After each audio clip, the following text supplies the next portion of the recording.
नमस्कार दोस्तों, हमारे इस प्योर मेडिटेशन यूट्यूब चैनल के दूसरे एपिसोड में आप सभी का बहुत स्वागत है।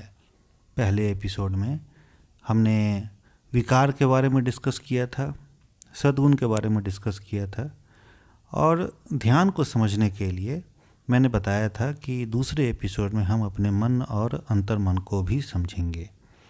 तो आज हम मन और अंतर्मन के बारे में डिस्कस करेंगे। एक बहुत ही रोचक तथ्य है कि हमारे विचार कहाँ बनते हैं। हमारे अंतर्मन में, जैसा कि मैंने पहले ही बताया था, कि विकार और सद्गुण दोनों स्थित हैं और उन दोनों से हमारे विचार बनते रहते हैं। अब हमें यहाँ समझना होगा कि जो हमारे अंतर्मन से उत्पन्न होने वाले विचार हैं वो कितने प्रभावी हैं। एक विचार हमारे मन में बनते हैं जो हम सोचते हैं कुछ करने के लिए, और एक वो विचार हैं जो हमारे अंतर्मन के विकारों से बनते हुए आ रहे हैं। और इन दोनों में प्रभावी कौन होता है, इनको एक उदाहरण के माध्यम से समझना बहुत ज़रूरी है। आप सभी लोगों ने देखा होगा कि ऐसे बहुत से कार्य जो हम नहीं करना चाहते हैं वो हम कर बैठते हैं।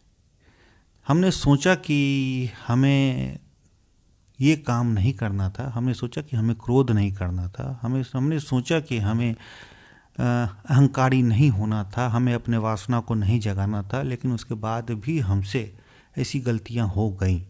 हमने सोचा, मतलब हमारे मन ने सोचा, लेकिन फिर भी मन के जो सोचे गए विचार हैं वो अंतर्मन में जो उत्पन्न हो रहे विचार हैं उनको रिप्लेस नहीं कर पा रहे हैं। मतलब मन में जो सोचा जा रहा है वो मन से अंतर्मन तक नहीं पहुंच पा रहा है। मन और अंतर्मन के मध्य कोई दीवार है और ये हमारे विचार वहां तक नहीं पहुंच पा रहे हैं और उसको रिप्लेस नहीं कर पा रहे हैं अंतर्मन में पहले से उत्पन्न हुए विचारों को। और वो इतना प्रभावशाली है कि उसके सामने हमारे सोचे गए विचारों का कोई महत्व नहीं होता है।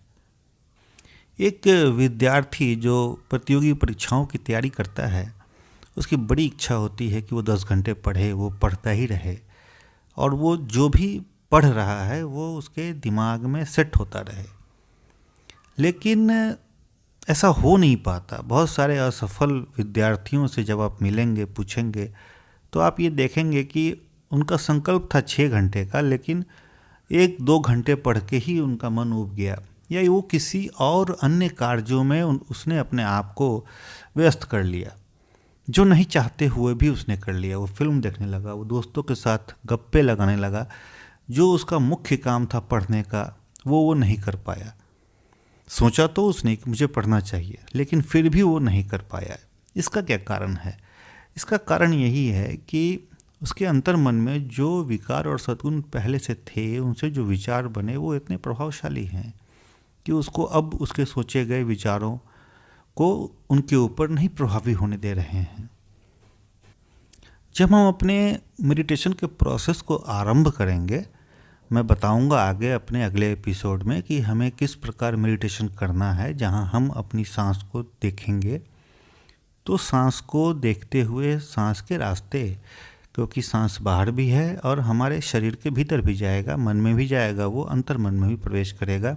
उसी सांस के सहारे हम मन के रास्ते अंतर्मन में पहुंचेंगे और मन और अंतर्मन के जो बीच की दीवार है उसको तोड़ने में सफल होंगे। अगले एपिसोड में मैं ध्यान की पूरी प्रक्रिया को विस्तार से आपको बताऊंगा कि आपको कैसे ध्यान करना है, किस प्रकार अपनी सांसों का निरीक्षण करना है, किस प्रकार अपने शरीर का निरीक्षण करना है और किस प्रकार सांसों के द्वारा मन से अंतर्मन में पहुंचना है। आप मेरे सारे एपिसोड देखते रहिए, निश्चित रूप से आपको बहुत फ़ायदा होगा।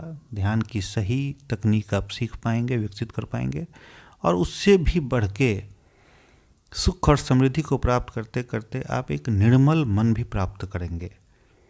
मेरे इस चैनल को लाइक कीजिए, सब्सक्राइब कीजिए, शेयर कीजिए, जिससे कि और भी लोगों को इस तकनीक के बारे में पता चले, सभी लोग सुख समृद्धि को प्राप्त करें, निर्मल मन को प्राप्त करें और हम एक बेहतर देश का निर्माण कर सकें। धन्यवाद।